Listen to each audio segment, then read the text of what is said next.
Well, welcome to the land between. It's that place that you aren't where you used to be. You're not where you want to be. You're kind of stuck. It's a place you don't want to be. Sometimes it feels like a desert. It's dry, barren, in the middle of nowhere.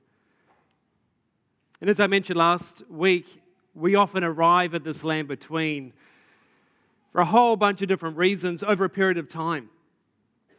It might be technology changes, natural disaster,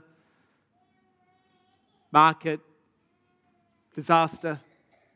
And so we find ourselves in this near bankruptcy. It's a Rogers story. Or it might be because of a whole range of different events. You're out of work and you're between jobs. And you keep applying for jobs, but you keep getting that letter in the post that your eye darts to when you open it, that says something like, we regret to inform you that blah, blah, blah, blah, blah, along with 300 or 400 people, it's not you. And you take the letter and you throw it on the bench along with the other pile that you've received. Or it might be that you are so wanting to have children, but month after month after month goes by and the test comes up negative. And deep within, there's this like ticking time bomb, and you wonder if you will ever have the joy of being a parent. Or you're a parent, and you look at the picture of your 7-year-old girl, and you remember when she was so innocent, and you remember those times when you would rub her head at night as just to help her get off to sleep. But now she's 17. And, she doesn't connect with you the way she used to, and you don't know where she is with God. You don't know what's going on in her life, and you don't know whether this stage that she's in will ever change. It's the land between. Sometimes these things happen over an erosion of time, but sometimes they're things that happen in one conversation. I don't love you anymore. The engagement's off. Dad and I are getting a divorce. Over. It might be one event that happens. Might be a phone call in the middle of the night. There's been an accident. Or your dad's had a stroke. How soon can you get to the hospital? And to know with that phone call, with that conversation, with whatever it is that has driven you into this, that life will never be the same again. It's not the way it was. And you don't know how long you'll feel like this and be like this, but you just know it will never be the same. And people often talk in this land between of this, of just trying to find their bearings, because it just feels like the world is spinning. And sometimes you might even go on with some tasks. You go off to the supermarket to get a few groceries, and you're walking around and you see other people, and they just seem to be onward and upward and oblivious to what's going on inside you and in your life. And you just feel lost. And you get up to the counter and you put the groceries down there, and the person behind the counter says, how's your day going? And you hear yourself say, oh, fine. Just because you don't want to throw it all out there. Even though deep inside it's quite different. And it's almost like you're watching the scene take place. It's kind of this surreal moment because life is just going on, it seems, but at the same time you're feeling like you're just stuck. And it's kind of wobbly and it's very disorientating. It's dizzying. How long will you be in this land between? See, the thing about the land between is all of us find ourselves there at some point. We've either been there before, we are there right now, or we will be in a day to come. And based on the emails and some of the conversations I had with some of you this week, many of you are in this land between right now. And you're asking a whole bunch of questions. How long? Will I feel like this forever? What's going on? I'm trying to work out where to go because it's hard to see the destination and hard to see how I'm meant to get there. And you're wanting this anchor point because the world seems to be moving, and you just want this anchor. You want some way to be centered in life, bringing some stability. So last week we began this journey in the book of Numbers. So it's the fourth book of the Bible: Genesis, Exodus, Leviticus, Numbers. And it's a story, in fact, that the Hebrew word for the book means in the wilderness, because that's where the people of God find themselves from the beginning to the end of the book. They're in this land between. There's a map that we have for you around this. And it talks about what it looks like. That the people, in the very top green area to the screen is Egypt. That's where the people have just come from. It's flourishing.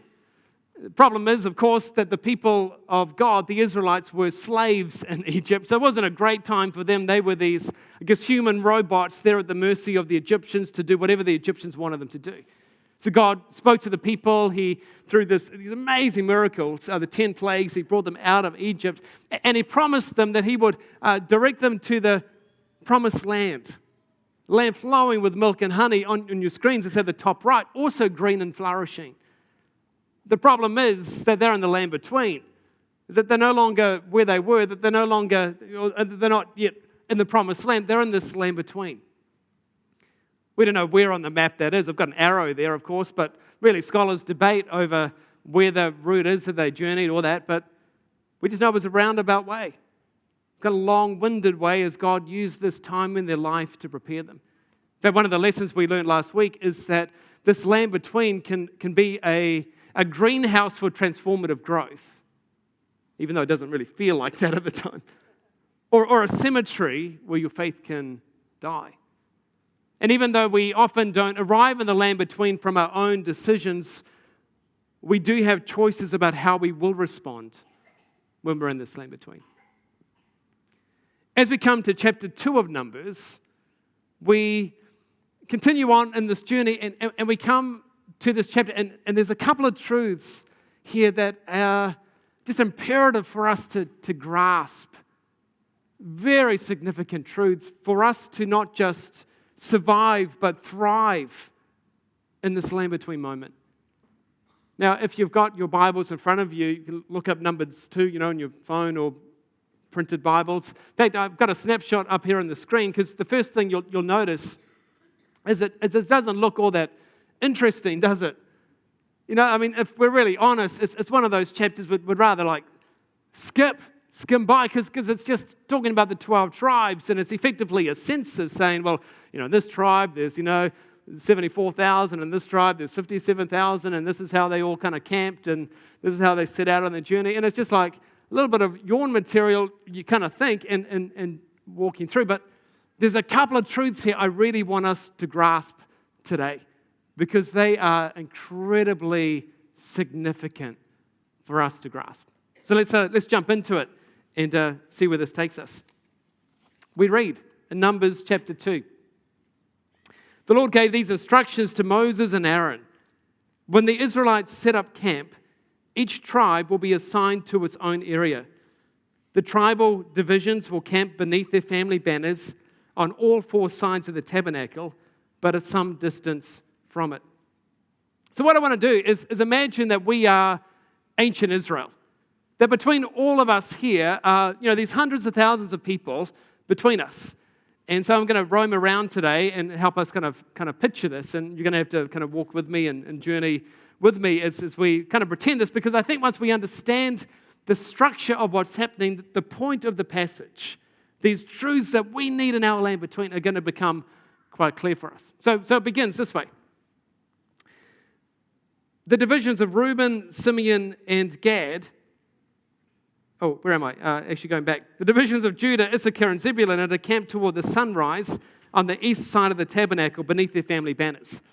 So what happens is the passage, there's 12 tribes of Israel, which all go back to the 12 sons that Jacob had.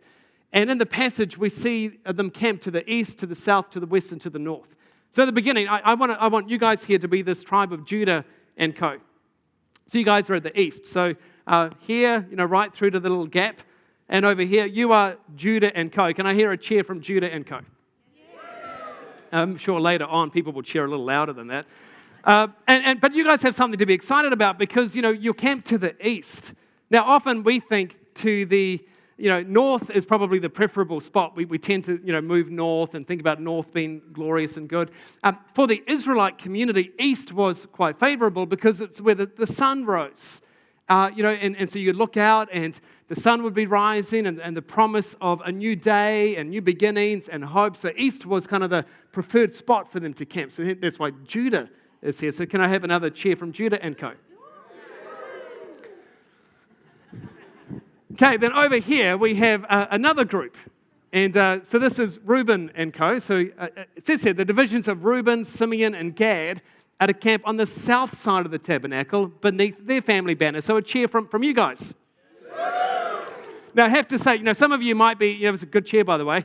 Some of you might be kind of going, I kind of know our biblical history, but wondering, why is Reuben over here and not here? Because Reuben was the firstborn.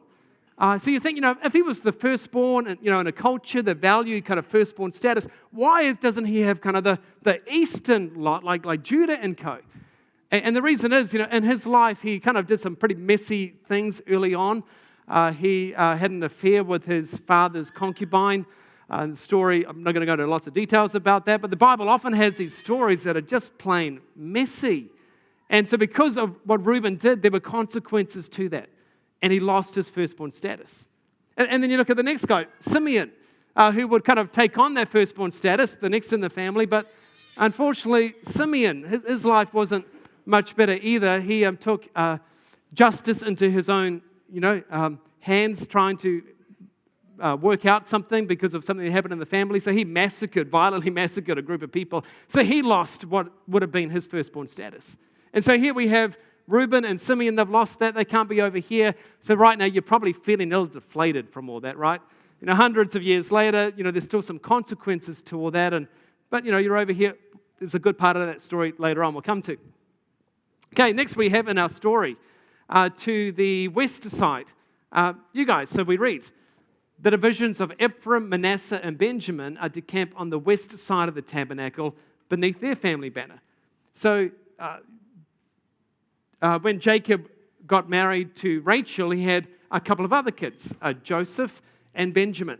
Joseph had a couple of kids, Ephraim and Manasseh, so that's why they kind of come up in the 12 tribes. We'll talk about Levi, one of the tribes left out a few weeks down the track in our series. So you guys, Ephraim and co, can I hear a cheer from Ephraim and co? Which is you guys too. Sorry, I should have clarified that's you guys too. So Ephraim and co? You guys are a little bit more enthusiastic about it than these guys. Okay, and then way down here, we have the last triad of tribes. So we read, the division of Dan, Asher, and Naphtali are to camp on the north side of the tabernacle beneath their family banner. So a cheer from Dan and co. Can we hear a cheer from Judah and co? Reuben and co? Ephraim and co? And Dan and co? Okay, so what you should be starting to understand is that regardless of what tribe you're in, regardless of what family you come from, everyone has a place to belong. Everyone. Which is pretty remarkable when you stop and think about it. Remember, this is a large group of people. The text talks about 600,000 men 20 years of age or older.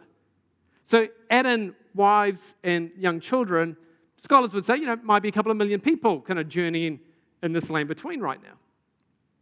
Which means, if you kind of stop and think about it, that's kind of a large mob of people that could easily have splinter groups into different factions. So God brings instructions for the people to ensure that every single person, every single tribe has a place to belong. It's important not just because of the size, but remember, they've just come from Egypt where they've been slaves. They've never had to really make a decision because for 400 years, generation after generation after generation, they've been in slavery. And now they have this newfound freedom. Maybe trying to work out how to use that. Again, it would be very tempting to go off and do your own thing. But God wants to ensure that the people have a place to belong. And when you're in the land between, when you're having this disorientation, this wobbliness, this kind of dizziness that people often experience, you need a place to belong. Now, some of you, particularly way down here in the south side, Because of what happened with great, granddad, with Reuben and Simeon, you might be feeling like you're a little left out because you're not on the east side. But you see, everyone here still has a place to belong. In fact, everyone equally is belonging, so that includes you guys. And often we feel this way, don't we? Some of you here might be here and you're going, do I really belong? Do I have a place?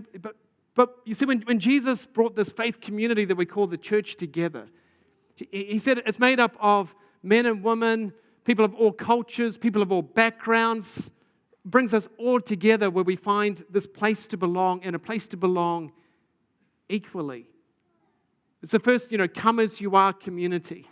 We don't have to pretend. You can own up to what's happened in your past. You can own up to whatever because Jesus accepts us by His grace just as we are. So I think Reuben and Simeon should have a big cheer about being included. And can we cheer for Reuben and Simeon that they're belonging too? Okay, so you guys, hopefully you feel like you belong because you belong along with the rest of us here.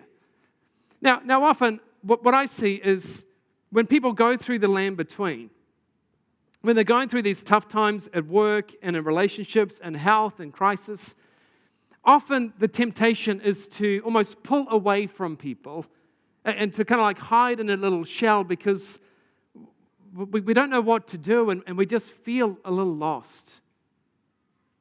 What we really need to do in this land between is ensure that we have a place to belong and that we have people around us, even though it might not be always wanted at times. That's why as a church, we talk so much about small groups and cell groups. Because, in a larger community of people, it's a little hard to be lost and you might sit next to someone and you really don't know them a whole well, but to have friends with people who will go the distance with you. Now, often in these small groups, we'll grow incrementally at times, a little bit by little bit. But it's in the midst of crisis, when things aren't quite right, that we need to have people around us who know us, whose faith we can lean on when we're not sure if we can see where things are going to end up, and we're not sure about hope and what that looks like, and to lean on to other people who have that hope, who believe that there is a promised land and that we will be carried there, we will get there. Just need to hang in there. And I get it. Sometimes when you're in the land between, people say the worst type of things, don't they? They say the silliest of things. But at the same time, we need people around us. People who will just be an anchor for us. It's not necessarily what they say, it's just being there. And we need to make sure we have that place almost before it happens. So I'd encourage you to find a place to belong and connect with friends who will input into your life. And to take the initiative when you're finding things tough, to grab somebody after the service, grab one of the prayer team that meets after a service and ask them to pray for you so that we can journey with you, because we don't want anybody here to travel alone through the land between.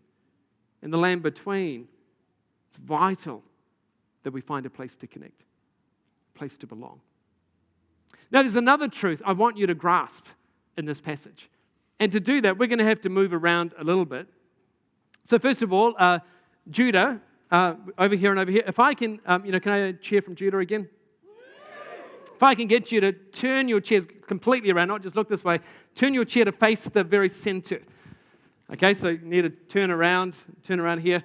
Because we've just spoken about where the camps are, but the camps are actually have their tents facing the very center. So the very flaps of their tent are facing this way. So you can't just turn around. You need physically facing this way, because that's the way the tents were. Now, Reuben and Co, you need to do the same thing. So over here, if you can turn your, think of it as a tent, turn your tent facing this way. And then Ephraim and Co, if you can turn your tents facing this way as well, turn in your chairs. If you guys can turn your chair tents this way.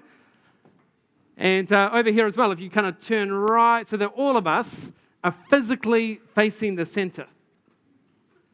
Because this is how the tribes were, the 12 tribes, as they gathered, north, south, west, and east, they're all facing the very center. So the very flaps of their tent, when you opened up the flap of their tent, it was facing the very center. As you got up in the morning and you opened the tent, you're all facing the center of the community. As you close the flap at night, the last thing you would see would be what was in the center of the community. Because what's in the center of the community is really important. What is in the center of this faith community is vital to help anchor the people, center the people in this land between. And this is what we read. The people of Israel are to set up camp, circling the tent of meeting and facing it. Now, this tent of meeting is often known as the tabernacle. Effectively, it's a mobile temple that would move wherever the people would be moving through the wilderness. And God was present in this tent of meeting, in this tabernacle. And He would show His presence by this pillar of cloud that went by day and a pillar of fire that went by night. The people knew when they needed to set out because that pillar of fire or pillar of cloud would rise up and kind of lead them, and the people would follow it. And then they would, again, camp all around the center of where that tent of meeting was. Tent of meeting didn't quite look like this, but you get the idea. This is the place that God dwelt and presided. And all the tents, all the tribes are facing the center because God is at the center of the community. I mean, it's huge, isn't it? When people are trying to, find a direction, when we're feeling lost, when we've kind of lost that equilibrium, we need a center. And God says, I want to be at the very center of your journey. I want to be at the very center of your life as your journey. So whatever tribe, whatever your family you're from, you need to be centered around me, ordered around me. Which I hope you notice this too. It doesn't matter what tribe you're from, you're equally centered around this as well. So Reuben and Simeon, regardless of whatever background they had, God was still at the center of the whole community.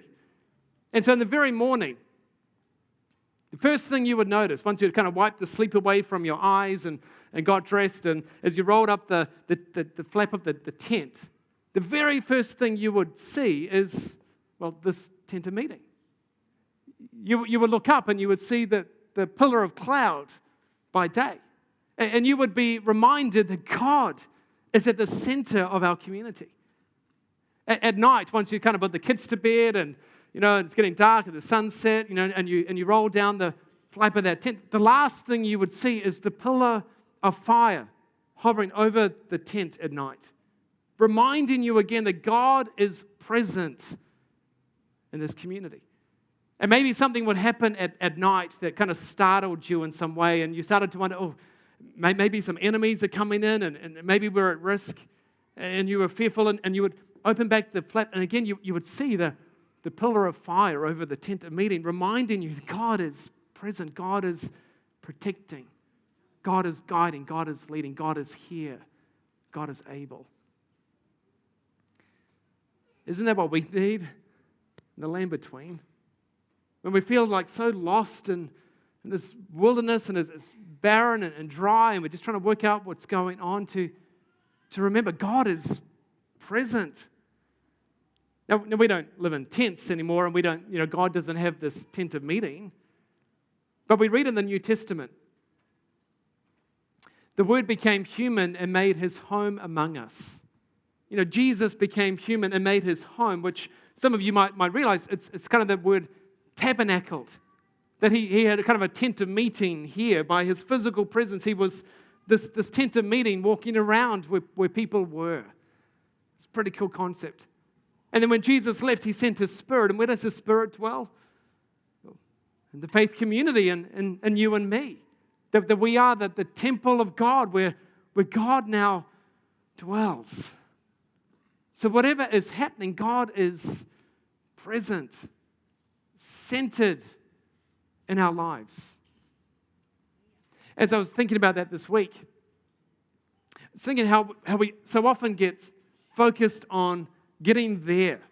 So we often want to get to the end of the destination that we fail to actually realize that what's more important than getting there is to realize God is here.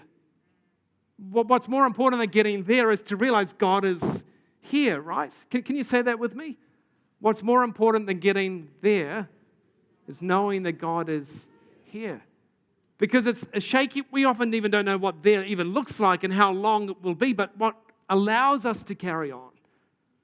In the midst of this dizziness and disorientation, all that is knowing God is right here.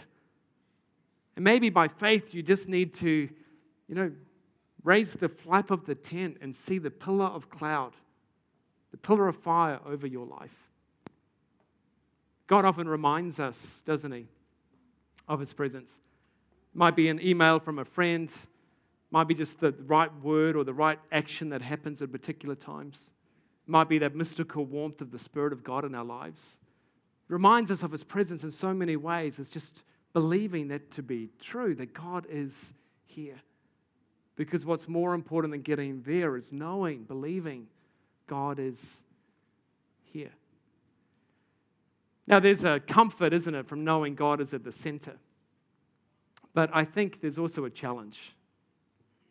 See, when God is at the center, it's huge comfort knowing God's able to help.